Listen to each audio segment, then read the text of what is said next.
بسم اللہ الرحمن الرحیم۔ شروع اللہ کے نام سے جو بڑا مہربان اور رحم کرنے والا ہے۔ ضرورتیں کم کرو گے تو راحت پاؤ گے۔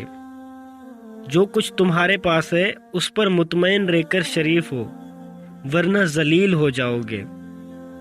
اگر جد و جہد کرتے ہوئے کامیابی کو صرف خدا کے حوالے کرو گے تو لوگوں سے بے پرواہ ہو جاؤ گے، اور یہی حقیقی کامیابی ہے۔ مجھے آخرت میں اعلیٰ درجے کی کامیابی کی خواہش ہوئی تو پتہ چلا کہ یہ خلق خدا کی خیر خواہی میں پوشیدہ ہے۔ جس نے اللہ عز و جل کو اللہ عز و جل جانا، وہ ہر چیز کو جان گیا اور اس پر کچھ مخفی نہ رہا۔ تھوڑا سا تقوی 1000 سال کی عبادت سے افضل ہے۔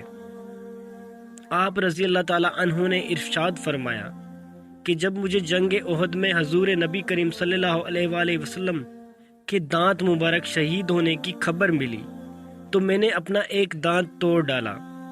پھر خیال آیا شاید اس کے بجائے کوئی دوسرا دانت شہید ہوا ہو، تو میں نے دوسرا دانت بھی توڑ ڈالا۔ اس طرح ایک ایک کر کے میں نے سارے دانت توڑ ڈالے، پھر جا کے مجھے کہیں سکون نصیب ہوا۔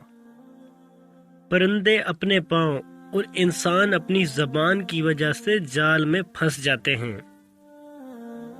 بول چال میں نرمی اختیار کرو، کیونکہ لہجوں کا اثر الفاظ سے زیادہ ہوتا ہے۔